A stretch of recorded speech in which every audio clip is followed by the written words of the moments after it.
નમસ્કાર વિદ્યાર્થી મિત્રો, ધોરણ 11 વિષય એકાઉન્ટમાં આજે આપણે હવાલા વિશે જોશું. તો કે હવાલા એટલે શું? હવાલા એટલે શું? તો કે હવાલા એટલે ધંધાના એવા આર્થિક વ્યવહારો જે હિસાબોમાં નોંધવાના રહી ગયા હોય અથવા ખોટા નોંધાયા હોય તો એની અને ફેરફારો માટે જરૂરી હોય. હવાલા એટલે કે એવા આર્થિક વ્યવહારો કે જે હિસાબોમાં નોંધવાનો રહી ગયા છે અને હવે નોંધવાના છે અથવા તો ખોટી રીતે નોંધાયા છે તો એને આપણે હવાલા કહીશું. તો કે હવાલાના અસર કેવી રીતે અપાય, એના નિયમો શું છે? તો કે એને હવાલાની અસર આપતી વખતે નીચેની બાબતો યાદ રાખવી. હવાલાની જેટલી રકમ ઉધાર આપી હોય એટલી જ રકમ જમા આપવી, એટલે કે હવાલાની 10,000 ઉધાર અસર આપી હોય તો 10,000ની જમા અસર આપવી. ઉધાર જમા અસરના નિયમો પ્રમાણે હવાલાની અસર વેપાર ખાતા, નફા નુકસાન ખાતું અને પાકા સરવૈયા ત્રણેયમાં હવાલાની અસર આપણને જોવા મળે છે. તો સૌથી પહેલાં આપણને કીધું છે આખર સ્ટોક, આખરનો સ્ટોક, ક્લોઝિંગ સ્ટોક. તો કે આખરના સ્ટોકનો હવાલો જ્યારે પણ તમને આપ્યો હોય તો એની અસર શું થાય? તો નીચે તમને કીધું છે રાજનના કાચા સરવૈયા બહાર તારીખ 1/3/2015 રોજ 8,000નો આખર સ્ટોક દર્શાવેલ છે. હિસાબો 31/3/15 રોજ બંધ થાય છે અને હવાલા નોંધ અસર આપો. હવે આખરના સ્ટોકની આમ નોંધ શું થશે? તો આખર સ્ટોક ખાતે ઉધાર તે વેપાર ખાતે જમા. શા માટે? તો કે આપણે વેપાર ખાતાની જમા બાજુ આખર સ્ટોક લખીએ છીએ. તો અહીંયા કને આપણને કીધું છે કે આખર સ્ટોકની જમા અસર કેટલી? તો કે 8,000 રૂપિયા. અને બીજી આપણે આખર સ્ટોક શું હશે? મિલકત લેણામાં ચાલુ મિલકત તરીકે આપણે શું લખશું? આખર સ્ટોકને લખશું. એટલે અહીંયા કને એમ કીધું છે કે આખર સ્ટોકની બે અસર ક્યાં આવશે? એક તો વેપાર ખાતાની જમા સાઈડ અને બીજું પાકા સરવૈયામાં મિલકત લેણામાં આખરનો સ્ટોક. એટલે એની બે અસર આવી ગઈ. હવે છે નહીં ચૂકવેલ ખર્ચ કે ચૂકવવાના બાકી ખર્ચનો હવાલો, કે કોઈ પણ ખર્ચ છે હજી ચૂકવવાનો બાકી છે તો એની આમ નોંધ શું થાય? કે જે તે ખર્ચ ખાતે ઉધાર તે ચૂકવવાના બાકી ખર્ચ ખાતે જમા. તો અહીંયા કને આપણને કીધું છે કે ભાડું અને વેરા 11,000 રૂપિયા. તો એની આમ નોંધ થાય ભાડું અને વેરા ખાતે ઉધાર તે ચૂકવવાના બાકી ભાડા અને વેરા ખાતે જમા. હવે ભાડું અને વેરું આપણો ખર્ચ છે એટલે નફા નુકસાન ખાતાની ઉધાર સાઈડ લખીએ. શા માટે? તો કે આપણો ખર્ચ છે, ખર્ચ આપણે ઉધાર સાઈડ લખીએ, આવક આપણે જમા સાઈડ લખીએ. હવે એમાંથી ચૂકવવાના બાકી કેટલા છે? તો કે આપણને 1,000 કીધા છે. નીચે હવાલો આપ્યો છે એમાં આપણને 1,000 ચૂકવવાનો બાકી કીધો છે. તો જેટલું પણ ચૂકવવાનું બાકી છે એ આપણે પ્લસ કરી દઈશું 1,000 રૂપિયા. અને ચૂકવવાનું બાકી છે એટલે ધંધા માટે શું કહેવાશે? દેવું કહેવાશે. એટલે ચૂકવવાનું બાકી જેટલું પણ ભાડું છે એ આપણે મૂડી દેવા બાજુ 1,000 રૂપિયા લખી દઈશું. પછી કીધું છે અગાઉથી ચૂકવેલ ખર્ચા. હવે ધંધામાં એવા કેટલાક ખર્ચા હોય જે આપણે અગાઉથી ચૂકવી દીધા હોય. દાખલા તરીકે વીમા પ્રીમિયમ છે, કરવેરા છે, લવાજમ છે, એ બધું આપણે આખા વર્ષનું અગાઉથી ચૂકવી દઈએ છીએ. તો એની હિસાબી અસર શું થશે? તો કે વીમા પ્રીમિયમ કેટલું આપ્યું છે? 15,000. અને ચૂકવેલ વીમા પ્રીમિયમમાંથી અગાઉથી ચૂકવેલ કેટલું છે? તો કે 3,000. 3,000 છે અને અગાઉથી ચૂકવી દીધું છે. તો વીમા પ્રીમિયમ 15,000 આપ્યું છે તો વીમા પ્રીમિયમ ધંધા માટે ખર્ચ કહેવાશે. તો આપણે ખર્ચ ઓલરેડી નફા નુકસાન ખાતાની ઉધાર સાઈડ લખીએ છીએ. અને અહીંયા શું કીધું છે? અગાઉથી ચૂકવી દીધું છે ધંધાએ 3,000. તો જેટલો પણ ધંધાએ 3,000 ચૂકવી દીધો છે એ આપણે એટલો માઇનસ કરી દઈશું. અને અગાઉથી ચૂકવી દીધો છે એટલે આપણે શું કહેવાશે? મિલકત કહેવાશે. એટલે અગાઉથી ચૂકવેલ વીમા પ્રીમિયમ 3,000.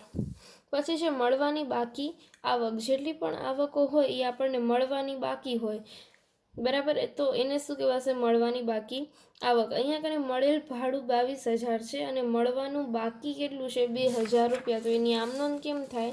તો કે મળેલ ભાડું આપણી આવક છે, આવક આપણે જમા સાઈડ લખીએ, પ્લસ મળવાનું બાકી 2,000.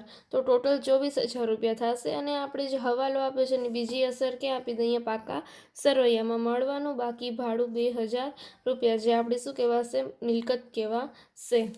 અગાઉથી મળેલ આવક. અગાઉથી મળેલ આવક, દાખલા તરીકે ભાડું હોય, લવાજમ હોય, એ આપણને અગાઉથી મળી હોય તો મળેલું ભાડું 26,000 અને અગાઉથી મળેલ ભાડું 2,000. હવે અહીંયા મળેલ ભાડું કેટલું છે? 26,000. તો ભાડાની આપણે મળ્યું છે, આપેલું હોય તો ઉધાર સાઈડ લખીએ, પરંતુ અહીં આપણને ભાડું મળેલું છે એટલે મળેલ ભાડું આપણને 26,000 જમા સાઈડ આવશે અને અગાઉથી મળેલ છે એ આપણે શું કરશું? માઇનસ કરશું અગાઉથી મળેલ ભાડું.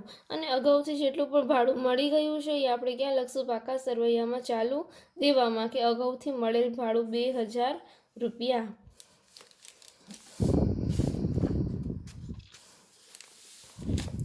પછી છે મૂડી પર વ્યાજ. તો કે રોકાયેલી મૂડી પર વ્યાજ ગણવામાં આવે છે, જેને ધંધાનો ખર્ચ અને મૂડીનો વધારો સૂચવે છે. તો મૂડી કેટલી છે આપણી? અહીંયા 5 લાખ. તો મૂડી આપણે ક્યાં લખીએ? પાકા સરવૈયામાં મૂડી દેવા સાઈડ 5 લાખ રૂપિયા અને 10% વ્યાજ ગણવાનું કીધું છે. તો વ્યાજ આપણે ક્યાં લખશું? નફા નુકસાન ખાતામાં, કેમ કે આપણો ખર્ચ છે 50,000 અને મૂડી પર વ્યાજ બીજા 50,000ની એન્ટ્રી ક્યાં આવશે? પાકા સરવૈયામાં. મૂડીમાં આપણે મૂડીનું વ્યાજ એડ કરી દઈશું એટલે 5,50,000 મૂડીનું વ્યાજ થઈ જશે. પછી આપણને કીધું છે ઉપાડ ઉપર વ્યાજ. તો કે ઉપાડ ઉપર વ્યાજ પણ એવી જ રીતે થશે કે અહીંયા આપણને કીધું છે મૂડી 5 લાખ રૂપિયા અને ઉપાડ 10,000 રૂપિયા. મૂડી પર 10% વ્યાજ અને ઉપાડ પર 5% વ્યાજ ગણવાનું છે. તો અહીંયા કને એન્ટ્રી કેમ થશે? તો કે વ્યાજ છે એ આપણા બંનેના ખર્ચ કહેવાશે. એટલે અહીંયા કને મૂડી ઉપર વ્યાજ 50,000 જે આપણો ખર્ચ છે અને ઉપાડ ઉપર વ્યાજ એ આપણી આવક છે 500 રૂપિયા. તો ઉપાડ પર વ્યાજ આપણો જમા થશે અને મૂડી પર વ્યાજ 50,000 ઉધાર થશે. હવે પાકા સરવૈયામાં એની એન્ટ્રી ક્યાં થશે? તો કે મૂડી 5 લાખ છે પ્લસ મૂડી પર વ્યાજ આપણે 50,000 એડ કરી દઈએ, બરાબર, અને 5,50,000 ટોટલ. એમાંથી આપણે ઉપાડ બાદ કરીએ 10,000 અને ઉપાડ પર વ્યાજ કેટલું છે? 500. એ આપણે પ્લસ કરી દઈએ એટલે 10,500. 5,50,000માંથી 10,500 ઉપાડ બાદ કરી દઈએ એટલે 5,39,000 નેટ રકમ મળી જશે. એટલે મૂડી ઉપર વ્યાજ હોય કે ઉપાડ ઉપર વ્યાજ હોય એ મૂડી અને ઉપાડમાં એડ થશે અને એના વ્યાજની રકમ ક્યાં આવશે? તો કે નફા નુકસાન ખાતામાં ઉધાર અને જમા બાજુ. ઉપાડ પર વ્યાજ છે ધંધા માટે આવક છે, જ્યારે મૂડી પર વ્યાજ છે ધંધા માટે ખર્ચ છે. પછી આપણે જોઈએ ઘસારો. ઘસારો હંમેશા ફર્નિચર, પ્લાન્ટ અને યંત્રોને લાગે. તો અહીંયા કને આપણને પ્લાન્ટ અને યંત્રો 3 લાખ આપ્યા છે અને એના ઉપર 10% ઘસારો ગણવાનો કીધો છે. હવે એ આપણી શું છે? કાયમી મિલકત છે. તો મિલકતમાં લખશું પ્લાન્ટ અને યંત્રો 3 લાખ, એમાંથી ઘસારો 10% એટલે 30,000 ઘસારો એટલે 2,70,000 અને આપણે જે 30,000 ઘસારો છે એ આપણો ખર્ચ છે એટલે પ્લાન્ટ અને યંત્રના ઘસારો 30,000 રૂપિયા નફા નુકસાન ખાતાની આપણે ઉધાર સાઈડ લખી દઈશું. પછી છે ઘાલખાત કે ડૂબેલું લેણું કે માંડી વાળેલું લેણું. હવે વેપારી છે તમામ પ્રયત્નો પછી પણ ગ્રાહક પાસેથી લેણી રકમ છે એ વસૂલી ન શકે તો એને શું થાય છે? નુકસાન થાય છે. તો એને નુકસાનમાં એને એકાઉન્ટની ભાષામાં કહેવાશે ઘાલખાત, બરાબર, ઘાલખાત કહેવાશે અથવા તો એને ડૂબેલું લેણું કહેવાશે. તો કે કાચું સરવૈયું બનાવ્યા બાદ અને વાર્ષિક હિસાબો તૈયાર કરતા પહેલાં ઘાલખાત અંગેની જાણ થાય છે. તો એની હવાલા નોંધ કેમ થશે? તો કે ઘાલખાત છે એ આપણું નુકસાન છે, જે ગ્રાહકો પાસેથી રકમ આપણને એટલી મળી નથી. તો અહીંયા કને દેવાદારો 3,56,000 છે, જે શું છે? આપણા ગ્રાહકો છે. દેવાદારો આપણા શું કહેવાશે? ગ્રાહકો કહેવાશે. તો ગ્રાહકોને આપેલી રકમ 3,56,000 અને 6,000 તરીકે ઘાલખાત માંડીવાળો, કેમ કે 3,56,000માંથી 6,000 છે એ ગ્રાહકો આપણને આપતા નથી. તો ઘાલખાત આપણને કેટલી આપી છે? 6,000. તો એ આપણું નુકસાન થયું છે, તો એ આપણે ઉધાર સાઈડ લખી દઈએ અને દેવાદારો 3,56,000માંથી જે ઘાલખાત આપણને હવાલાની 6,000 રૂપિયા આપી છે આપણે બાદ કરી દઈશું એટલે 3,50,000 રૂપિયા. હવે ઘાલખાત અનામત છે કે ધંધાનું જે લેણું શકમન છે, શકમન એટલે કે શંકાસ્પદ છે કે મને મળશે કે નહીં મળે, મળશે કે નહીં મળે, તો એને શકમન લેણું કહેવાય. અને કદાચ ભવિષ્યમાં દેવાદારો પાસેથી વસૂલ નહીં મળે અને આ રકમ ગુમાવવી પડે એવી શંકા હોય તો ચાલુ વર્ષના નફામાંથી જે જોગવાઈ કરવામાં આવે તેને શકમન લેણાની એટલે કે ઘાલખાત અનામતની જોગવાઈ કહે છે. દાખલા તરીકે એક પેઢીને 10,000 રૂપિયાનો નફો થાય છે, તો 10,000 રૂપિયાના નફામાંથી એ શું કરે છે કે 3,000નો જેટલો પણ રકમ છે એ અનામત તરીકે રાખી દે છે, ઘાલખાત અનામત તરીકે રાખી દે છે, કે એ નફાની જોગવાઈ કરે છે કે એને ભવિષ્યમાં કામ આવશે. તો એને કહેવાશે ઘાલખાત અનામત. દેવાદારો 1,00,000, ઘાલખાદ અનામત 6,000. તો અને દેવાદારો ઉપર 10% ઘાલખાદ અનામતની જોગવાઈ કરો તો એની એન્ટ્રી કેમ થશે? તો કે આપણને ઘાલખાદ અનામત 10,000 આપી છે, માઇનસ આપણે કાચા સરવૈયાની ઘાલખાદ અનામત બાદ કરીએ 6,000, તો 4,000 ટોટલ. અને અહીંયા કને આપણને દેવાદારો કેટલા આપ્યા છે? ₹1,00,000. એમાંથી ઘાલખાદ અનામત 10% બાદ કરશું એટલે 10,000, તો 90,000 છે એ આપણે શું રહેશે? ટોટલ દેવાદારો. કેમ કે એટલી ઘાલખાદ અનામત આપણે કેટલી છે? ₹10,000. અહીંયા કને ઘાલખાદ અનામત 10,000 છે, માઇનસ આપણે ઉપર આવશે હવાલાની, નીચે આવશે કાચા સરવૈયાની, એ બાદ કરશું એટલે ચોખ્ખી ઘાલખાદ અનામત. અહીંયા દેવાદારો, એમાંથી આપણે ઘાલખાદ અનામત 10,000 બાદ કરશું હવાલાની એટલે 90,000ના દેવાદારો આપણને મળી જશે. પછી છે દેવાદાર વટાવ અનામતની હિસાબી અસર. તો કે દેવાદાર પર વટાવ અનામતની કેવી રીતે? તો કે અહીંયા આપણને દેવાદારો 2,00,000 આપ્યા છે, ઘાલખાદ 10,000, ઘાલખાદ અનામત 5,000, દેવાદાર પર વટાવ અનામત 400 અને આપેલ વટાવ 600. બરાબર. તો અહીંયા કને કેવી રીતે થશે? તો કે પહેલાં આપણે પાકા સરવૈયામાં જોઈ લઈએ કે દેવાદારો કેટલા છે. તો અહીંયા દેવાદારો આપણને 2,00,000 આપ્યા છે, માઇનસ ઘાલખાદ હવાલાની કેટલી છે? તો કે અહીંયા આપણને કીધું છે 6,000 ઘાલખાદ હવાલાની. તો 6,000 આપણે વાત કરશું એટલે 1,94,000. એમાંથી ઘાલખાદ હવાલાની 9,700 આપી છે, તો 9,700 બાદ કરશું. અને દેવાદાર પર વટાવ અનામત ગણવાનો કીધો છે 1%, તો 1% આપણે બાદ કરી દઈશું એટલે 1,82,457 આપણું શું બચશે? એ આપણું બચશે દેવાદારો. એટલા ચોખ્ખા દેવાદારો કેટલા આવ્યા? 1,82,457. હવે અહીંયા કને કેવી રીતે થશે? તો કે અહીંયા કને આપણને દેવાદારો 20,000 આપ્યા છે, ઘાલખાદ 10,000, દેવાદાર પર વટાવ અનામત 5,000 અને દેવાદાર વટાવ અનામત 400, ઘાલખાદ અનામત 5,000, વટાવ આપેલ વટાવ 600. તો આની એન્ટ્રી કેવી રીતે થાય? તો કે ઘાલખાદ અહીંયા કને 10,000ની આપી છે, એમાંથી આપણે ઘાલખાદ હવાલાની 6,000 પ્લસ કરશું, પ્લસ અનામત હવાલાની 9,700, જે આપણે પાછળ જે આપણે 9,700 રૂપિયા શોધી એ આપણે શું કરશું? આગળ એડ કરશું. માંથી ઘાલખાદ અનામત કાચા સરવૈયાની બાદ કરશું 5,000 રૂપિયા, એટલે ટોટલ આપણને મળી જશે. અને પછી આપેલ વટાવ અહીંયા કને 600 છે, અને એના ઉપરથી દેવાદાર વટાવ અનામત આપણે પ્લસ કરશું અને દેવાદાર વટાવ અનામત કાચા સરવૈયાનો માઇનસ કરશું, એટલે આપણને ચોખ્ખા આપેલ વટાવ મળી જશે. પછી છે માલ અંગેના હવાલા. હવે આવે છે માલ અંગેના હવાલા. તો માલ અંગેના હવાલા એટલે કેવા? કે ક્યારેક ઉધાર ખરીદી નોંધવાની રહી ગઈ હોય, ક્યારેક ઉધાર વેચાણ નોંધવાનું રહી ગયું હોય, ક્યારેક ખરીદી નોંધવાની રહી ગઈ હોય, ક્યારેક વેચાણ નોંધવાનું રહી ગયું હોય, તો એને કહેવાશે માલ અંગેના હવાલા. હવે માલ અંગેના હવાલામાં પહેલું જોઈએ ઉધાર ખરીદી નોંધવાની રહી ગઈ હોય. જ્યારે પણ કેટલીક વાર માલની ઉધાર ખરીદી કરી હોય વેપારીએ અને તે ખરીદ નોંધવાની રહી ગઈ હોય, તો એનામાં શું થશે? તો કે નીચે આપણને આપ્યું છે ખરીદી 5,00,000 રૂપિયા છે અને લેણદારો 80,000 અને 20,000 ઉધાર ખરીદી નોંધવાની રહી ગઈ છે. જેટલી પણ ઉધાર ખરીદી કરી હતી 20,000 રૂપિયાની નોંધવાની રહી ગઈ છે. તો ખરીદી આપણને 5,00,000 રૂપિયા આપી છે, પ્લસ જે ખરીદી નોંધવાની રહી ગઈ છે એ આપણે પ્લસ કરી દઈશું 20,000 રૂપિયા, એટલે 5,20,000 રૂપિયા.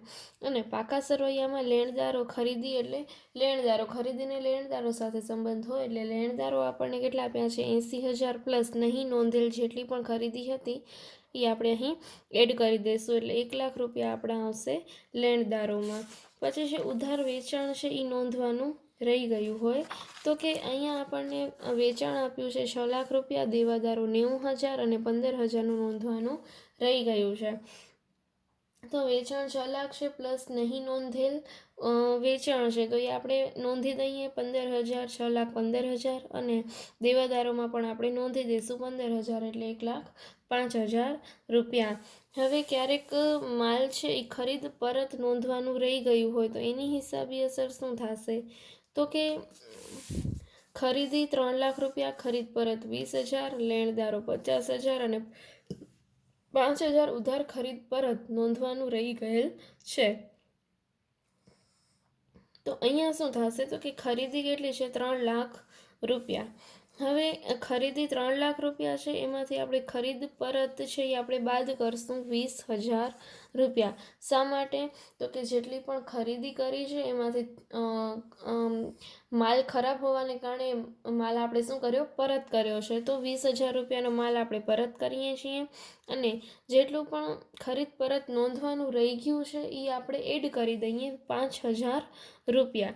એટલે 20 + 5 એટલે 25,000, એટલી આપણી ખરીદીમાંથી 25,000 રૂપિયા બાદ થશે. એટલે 2,75,000 ટોટલ ખરીદી આવશે.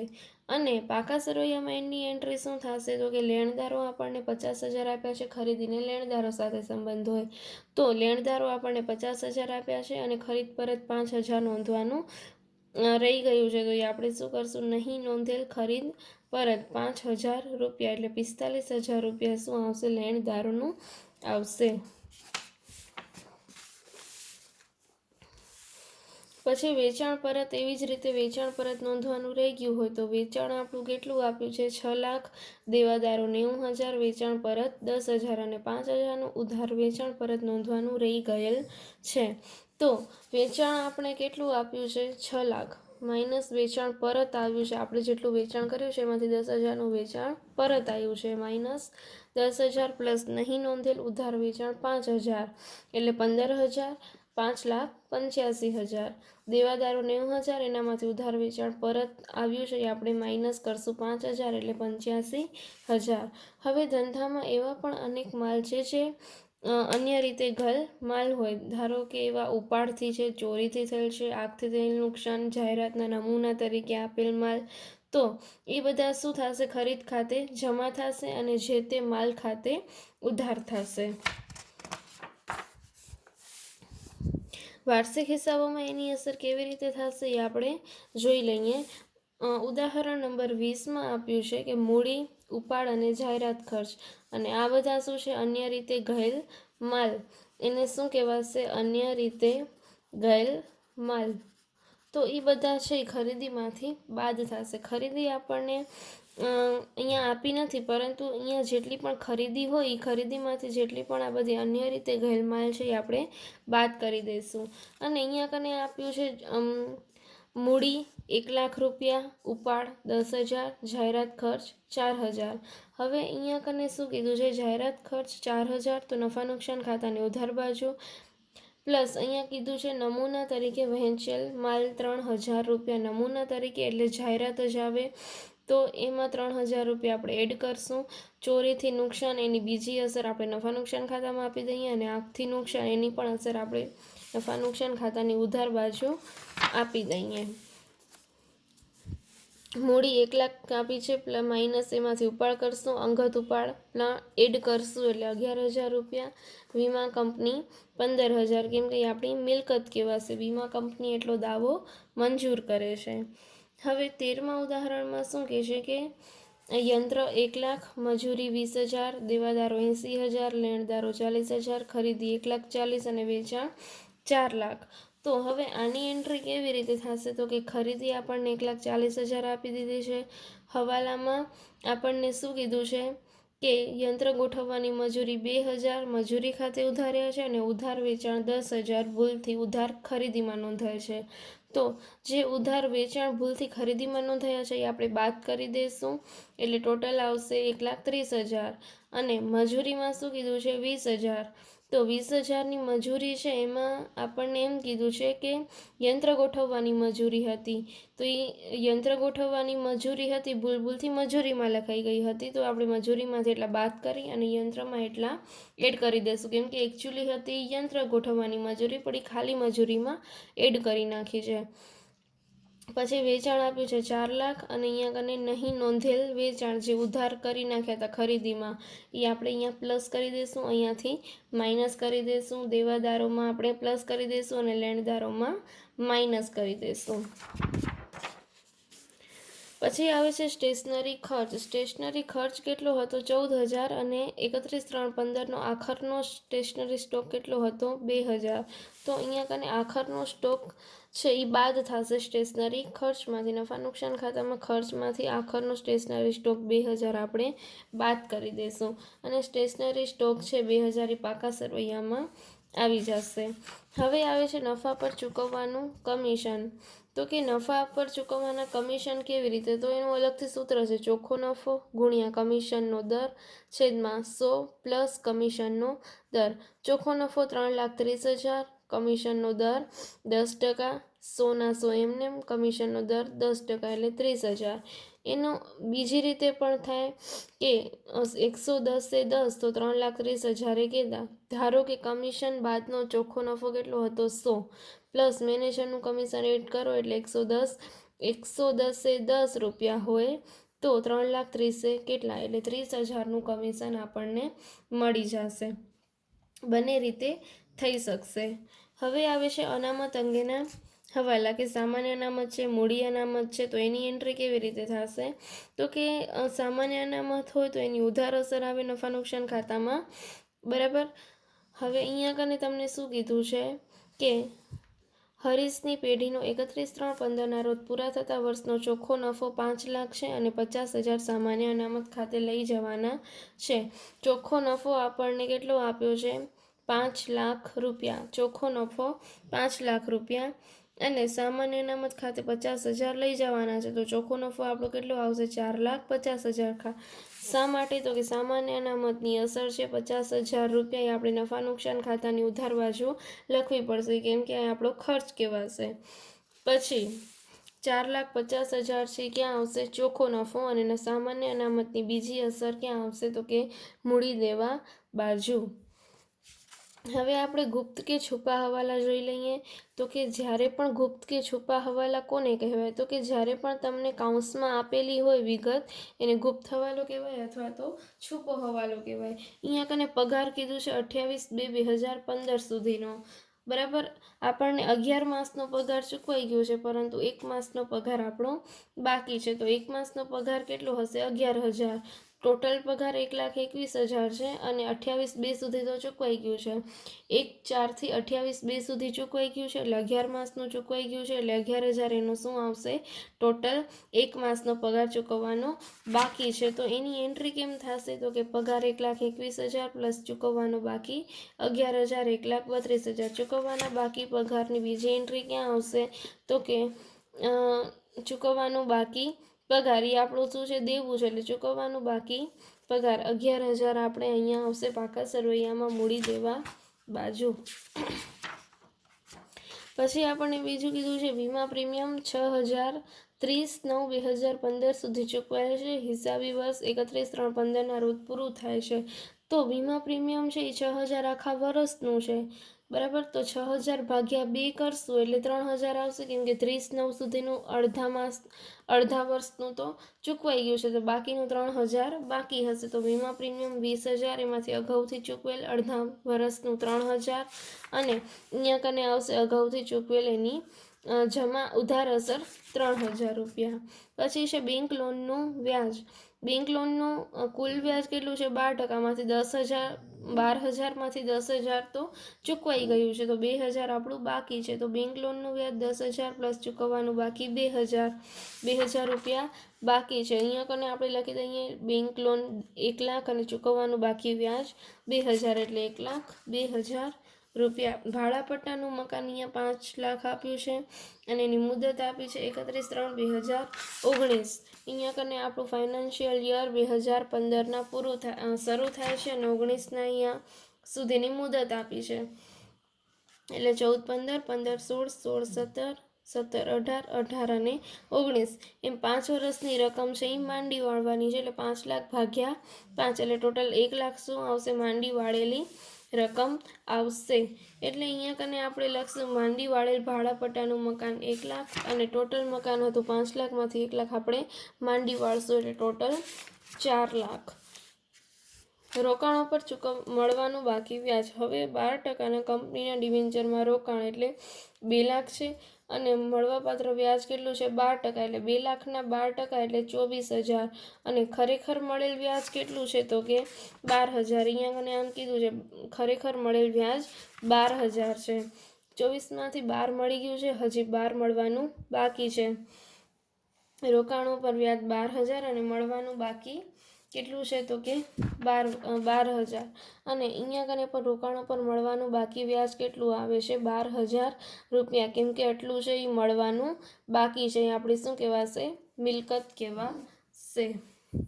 તો વિદ્યાર્થી મિત્રો, અહીં આપણા હવાલાની સમજૂતી પૂર્ણ થાય છે. નેક્સ્ટ વિડીયોમાં આપણે દાખલો જોશું.